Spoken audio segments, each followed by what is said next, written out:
Hey, it's your buddy Peace and Harmony with you here today. Zooming in on the topic of the covert narcissist and really whether it is important for you or right for you to stay with this person. How do you really determine, how do you really judge if a relationship is good or beneficial for you?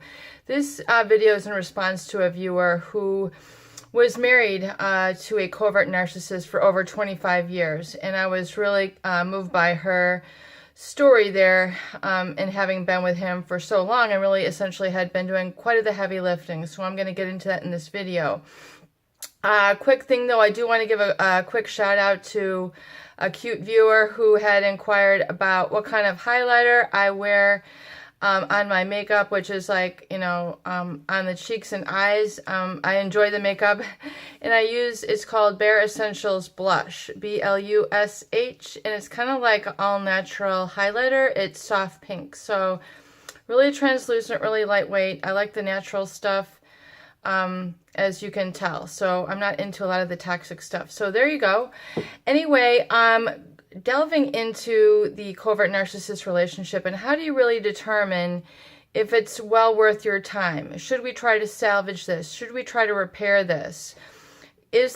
Are we going to be able to meet in the middle? Can things ever change? This is a question that really enters a lot of people's mind once they've been in the relationship for quite some time and they realize that things are getting out of balance. I would say that's the first indicator, is that there's essentially a feeling that things are out of balance or one's needs aren't getting met. And the covert narcissist, which, I think this viewer, she did not really know that that was really kind of the disorder or the issue going on.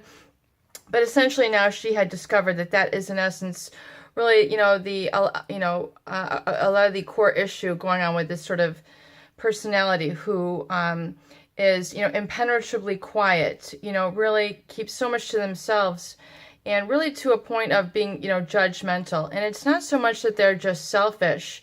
It's beyond being selfish. Selfish is a component. It's really when they try to basically get out of certain responsibilities of the relationship through feigning weak, through feigning issues, through oversight, through overlooking it, and just basically inaction, and really becoming extremely self-absorbed, which is one of the qualities of the character disorder of covert narcissism. So how do you really determine if this relationship is gone too far or if it's worth saving? Number one question I would ask for you in kind of evaluating and assessing your relationship. Number one is this relationship energizing to me? In other words, do we have some satisfaction? And I know relationships go up and down, and we have to be responsible, independent, and accountable, and things of this nature. But however, I think a number one good, rule of thumb is basically, is this relationship energizing to me? Do we feel uplifted? Can we do things and have fun? Do we, have a mutual interests? Can we expand and grow together as people? Are we basically, harmonious? Are we able to really essentially get along? Is there basically a feeling of balance or equality in the relationship? And is this relationship uplifting, or to the contrary, does it really bring me down? Is this relationship basically deflating to me every time?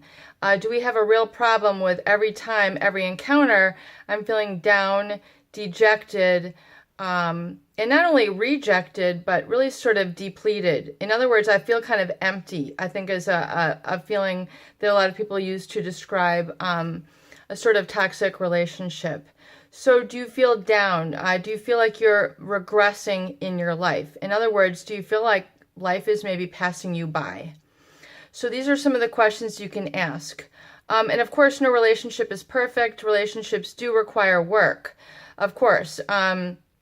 However, these are some important questions to ask. Do I feel that I'm essentially being used or exploited in this relationship? Is this relationship rather one-sided? In other words, is it one-directional? One-way street, one track? Is it very limiting? Is this relationship too limiting for our situation? And if these are the if these are the questions and you arrive at your answers, then, okay, great. Well, then what way can we resolve these issues? Are these resolvable? What are some next action steps that we can take to improve and repair the relationship? And so if you can start to begin to answer these questions and arrive at a solution, then it is worth maintaining, working on. There's progress. We're not just sweeping things under the carpet. We're not going for years. 25 years to be suffering in a relationship is way too long. Do you see what I'm saying? You can't, now, having discovered it now is a wonderful thing, but, to suffer that long takes a really brutal toll on people. So see if you can then arrive at some solutions and some action steps.